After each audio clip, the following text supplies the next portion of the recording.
So, good morning sa ating lahat. Ako si Brother Blas Doniel San Gaspar.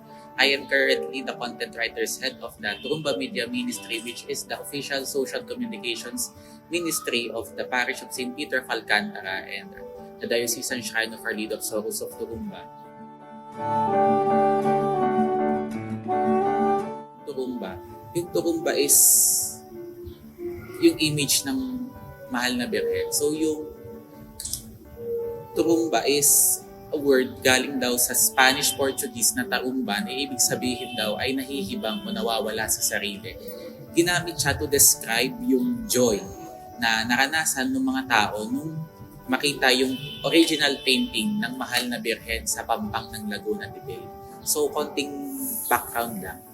Yung Turumba kasi is yung history niya nung 1788 on a Friday, nakitang lumulutang sa lawa yung larawan ng mahal na birhen. Then, kinabukasan ng linggo, ay nakita na siyang nasa malapad na bato. Then, nakita siya ng mga sakadora o yung mga babaeng bumibili ng isda.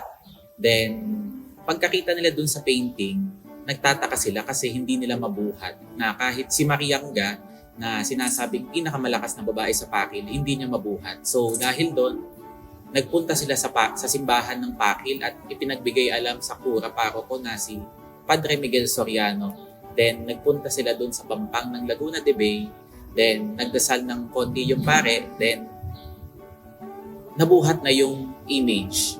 Nung mabuhat yung image, nagsimulang sumayaw, pumalakpak at sumigaw daw ng sabirhen ang mga tao. At dahil doon nagsimula yung tradisyon ng Turumba. Yung pagbabago na nakwento na lang din sa akin. Yung isa sa mga pinakang malaking nagbago is yung sasayaw. Kasi sa kwento ng mga matatanda sa akin, dati daw walang steps yung sayaw ng Turumba na basta-basta na lang daw tumatalo. Minsan ay humaharap pa sa birhen. Pero nung 1980s or 1990s, nung maimbitahan daw ang Pakil sa Nayong Pilipino, if I'm not mistaken, is nagbuo daw si Ka Inigo Vito ng steps para maging unified yung ipapakitang sayaw ng Turumba. Inakma doon sa mga lyrics ng kanta ng Turumba na Trumba, trumba, Marianga, matuwa tayo't magsaya, sumayaw ng tutrumba, puri sa Birheng Maria. Yun is, doon inilapat yung mga steps na ginagawa ngayon. Yun yung isa sa pinakang malaking nagbago. Pero sa mga tradisyon, wala naman na masyado. Pero may mga uti-uting nawawalang mga bagay katulad nung tinatawag naming birhen-birhenan na Turumba cookies na binebenta siya tuwing lupi tas binibigay siyang pasalubong sa mga taong hindi nakakapunta pa sa Pakil.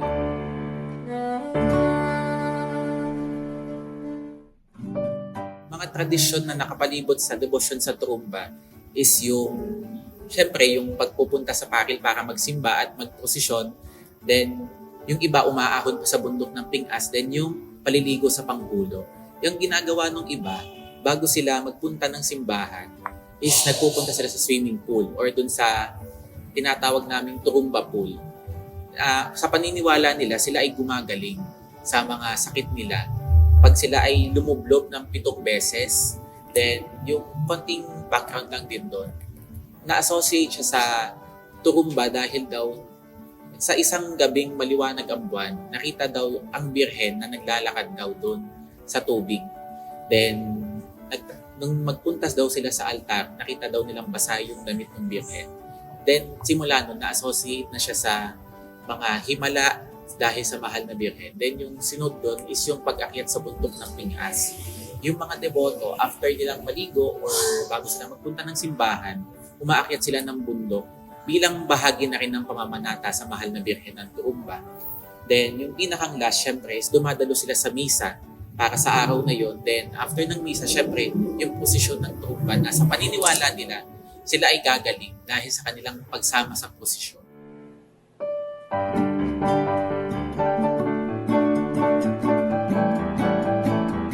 religious artifacts, marami kasi sa aming simbahan meron na kaming tinatawag na Turumba Museo.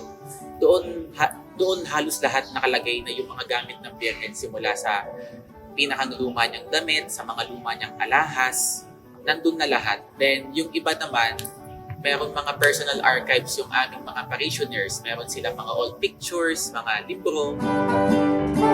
Halos lahat naman ng artifacts na related sa Turumba is lahat nasa museum. Katulad nga ng mga alahas, damit na pinapangalagaan ng simbahan. Open siya sa public pero merong tinatawag naming entrance fee or somewhat maintenance fee na lang nung lugar kasi mahirap din naman mag-maintain ng museum. Ang siguro ang nawala na lang is yung nagkakanto or yung nangungunang kumanta sa pagtuturumba. Kasi noon, di naman uso ang may banda pero iilan. Nag-aano sila, merong megaphone or yun yung mga naabutan ko na eh. May isang grupo na naka-megaphone, may mic, kumakanta sila throughout the procession. Sila yung sinasabayan ng tao sa pagkanta. Sila ay minsan nasa unahan ng Birhen, nasa likod bilang sila yung nagbibigay buhay kumbaga dun sa prosesyon ng Turumba. Yun yung isa sa mga nawala. Binuhay, parang wala naman.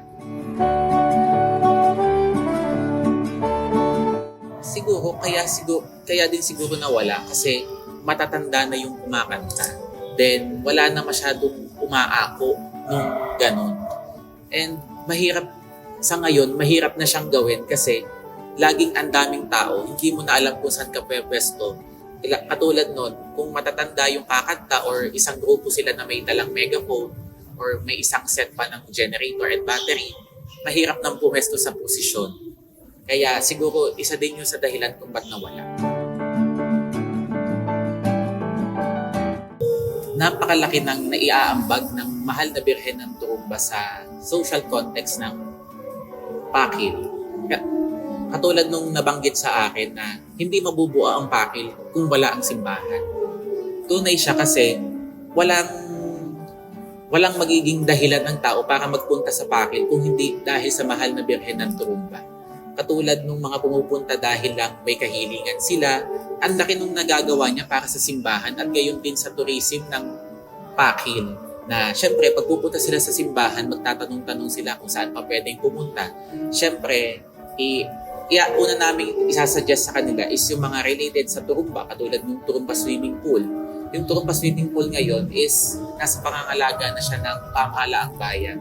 So, malaki yung na-generate na income dahil sa mga debotong napunta sa bayan ng Pakil para sa mahal na Birhen ng Turumba. Ang lagi ko kasing napapansin, kaya lagi siyang naiiba, is yung image kasi ng mahal na Birhen is sorrowful. So umiiyak siya, nagdadalamhati. Then yung mga tao is nagsasaya sila. Ang sabi nila, kaya daw naging ganun, kaya daw kakaiba kasi pinapasaya nila yung mahal na Birhen sa kanilang pagsasayaw-sayaw at pagkanta-kanta.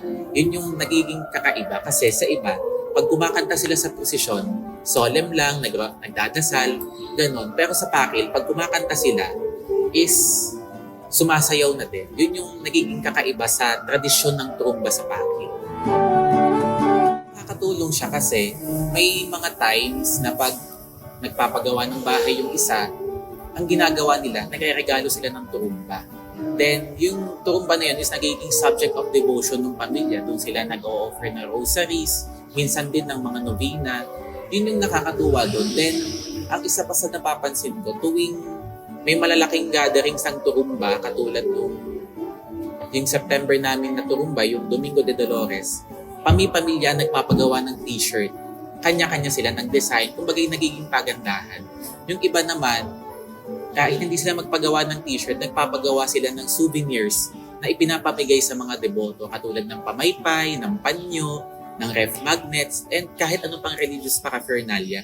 Yun yung nakakatuwa. As a family kasi, nag-aambag-ambagan sila na tayo magpagawa ng ganito, ipapamigay natin. Then yung iba naman, tuwing Dupi or yung tinatawag namin Piyestang Biatiko, 3-day celebration kasi siya. Yung mga taga-Quezon, napunta sila dito from Monday to Wednesday. Then syempre, dahil doon, yung ibang mga tagapakil, pinapatuloy nila yung mga deboto sa bahay nila. Na yun yung nakakatuwa na kahit hindi nila kakilala or kaano-ano yung mga deboto, pinapatuloy nila bilang pamilya, bilang kapamilya na rin. Yung iba nagbibigay pa ng ulam, nagpapahiram ng kutsyon, ng electric fan kasi ang laking bahagi ng debosyon na yun para sa mga tagapakil. Then, kung paano yan napapalakas yung pananampalataya. Ayun, nagiging subject of devotion kasi yung turumba eh. Lagi siyang pag may mga pag lumalabas ang turumba sa pakil, pamilyahan niya na ay may turumba sa ganito, sumama tayo. Ganon yung nakakatuwa eh. Pamilya siya, minsan barkada. Yun yung nakakatuwa dun sa nabubuong kumbagay pamilya dahil sa turumba. Yung pinakang nagbubuklod sa komunidad na bahagi ng turumba is syempre yung prosesyon.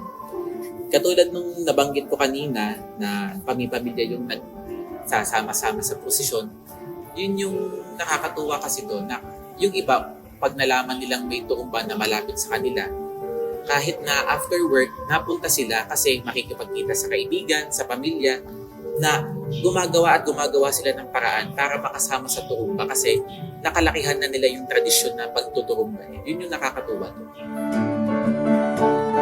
Nakakatuwa kasi may mga bata na ngayon na meron silang mga daladalang mga turumba images na sinasayaw din nila na nakakatuwa kasi may mga bata pa palang ganun na sumasama sa prosesyon kasi 'di ba ngayon sa social media yung iba nag-iPad na lang.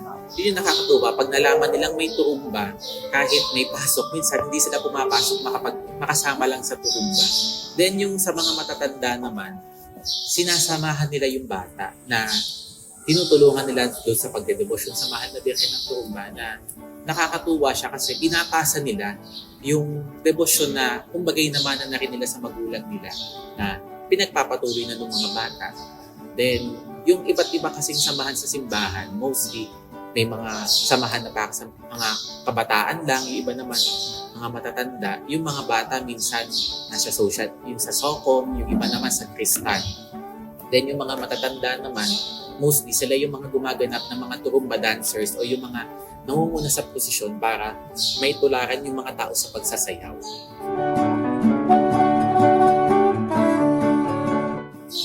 Natutulungan niya in a spiritual sense kasi pag yun nga nalalaman nila, nag-aambag-ambagan sila na minsan grupo-grupo, minsan para makapagpabulaklak sa mahal na birhen ng turumba, nag-aambag-ambagan sila magkakaibigan na, uy, tayo magpagayak sa mahal na birhen. Minsan, bilang pasasalamat, na kaya sila nagpapagayak sa turumba. Minsan naman, nagpapadamit sila.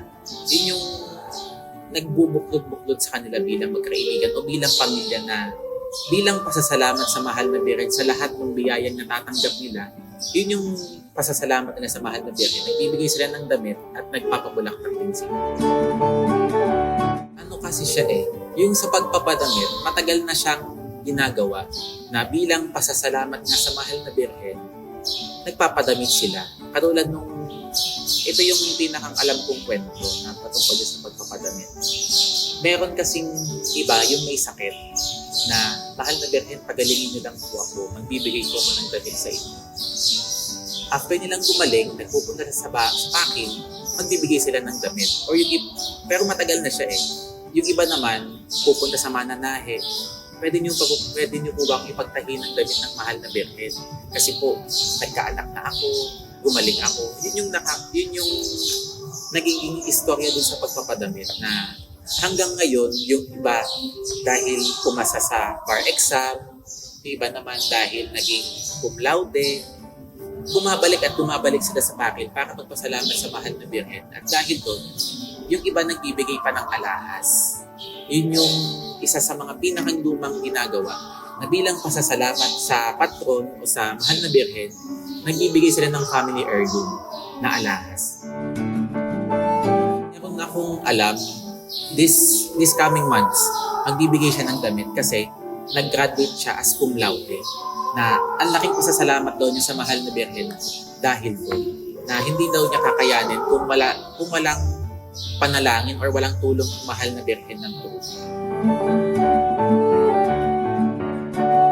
Pinakang napunta kasi dito, mga may sakit. Simula noon, yun na talaga yung purpose kung ba't nagkaroon ng turumba. Yung 7 na turumba dahil sa kanila. Dahil sa mga may sakit, napunta sila dito na humihingi sila ng panalangin sa mahal na Birhen ng Turumba para gumaling. Na yung iba, alam niyo yung ako or yung vow. Parang inaako nila or na humihingi sila ng or binabaw nila sa Birhen na pagalingin niyo lang po yung anak ko, taon-taon po kaming babalik dito. Yung iba ganun, mayroon akong mga nakakausap minsan na 55 years na silang napunta ng Pakil. Yung tinanong kung bakit, dahil nagkaroon daw siya ng anak na babae. Yung anak niyang babae ngayon, nasa ibang bansa na nurse. Yun yung dahilan kung ba't siya taon-taon bumabalik ng Pakil. Doon sa 7 lupi, basta makapunta lang daw siya, masaya na siya. Yun yung paano doon dahil sa kalusugan. Sa napapansin ko, kasi matagal naman na yung kwento na umaabot hanggang dulong bayan yung mga sasakyan tuwing piyestang biyatiko. Pero ngayon kasi, ang dami. Kahit sa loob ng bayan, ang daming tao. Kahit minsan sa mga simenteryo, may mga natutulog sa ibabaw ng mga nicho para lang makapagtigil sila dito. Yung iba naman, sa may tabing bundok na nagtatayo sila ng tent, yung iba ay natutulog na lang sa tricycle or naglalatag sila sa kalsada. Ang madadaanan mo na lang dito sa Pakil, maliit na espasyo na lang. Kaya masasabi kong mas dumadami ng dumadami. Sa tulong na rin siguro ng social media na nakikilala nila yung Birhen, ay may ganito pala, magpunta tayo. Siyempre ang hahanapin nila kung alin yung piyestang pinakamadaming tao. Kaya sila napapapunta sa Pakil ng ganung petsa. Kaya dumadami at dumadami, may mga pumupunta dahil sinabihan ng kaibigan or sinabihan ng kamag-anak nila na punta ka sa Pakil, baka makatulong sa'yo yung mahal na Birhen. Yun. Kaya alam kong dumadami at dumadami sila. Ang isa sa mga ginagawa namin ngayon is nagagather kami ng stories para mula sa mga deboto, sa mga matatandang mga taga-Pakil na mas may alam kaysa sa amin na ginagather namin yun kahit sa personal archives na lang muna kasi kailangan namin makapag-build ng mas strong proof na may ganyan na kaya mahirap mag-research din na lalo yung mga matatanda hirap na rin magkwento or sadyang wala na rin yung mga matatanda para magkwento. Kaya yung isa sa ginagawa namin yung sa mga personal archives, minsan sa cellphone, tinatype na lang namin or minsan naka-audio record din. Pero ang isa kasi dyan is pinapublish namin siya sa parish page sa Turumba Shrine na yung mga nakapost, yung mga nandun ngayon na mga stories, nag-gather na siya nung dati naming content writer's head na halos lahat yun, inuulit ko lang ng inuulit na i-post para malaman din siya ng tao, para malaman ng mga bata, si Rizal pala nagpunta dito para mag-Turumba. May ganito pala na gantong taon pa lang, meron na. Yun ngayon, yun pala yung nagagawa namin. Pero hopefully in the future, makapagawa pa kami ng mga video documentaries patungkol doon. Talagang nag-aantay na lang kami ng perfect moment at ng perfect, kumbaga yung lahat is magtutugma-tugma para magawa namin yung layunin namin na mas ma-preserve pa lahat ng tradisyon na nawala or unti-unting nawawala na para malaman ng mga kabataan sa susunod or kahit na mga susunod pang henerasyon na may ganun palang nangyayari noon sa Turumba na hindi na lang namin maririnig sa kwento katulad ng mga naranasan ko na sa kwento ko na lang siya naririnig para malaman din ng mga bata na ay dati pala may ganito, may ganyan para kung dumating man yung panahon sila na yung makapag-revive ng mga hindi namin nagagawa.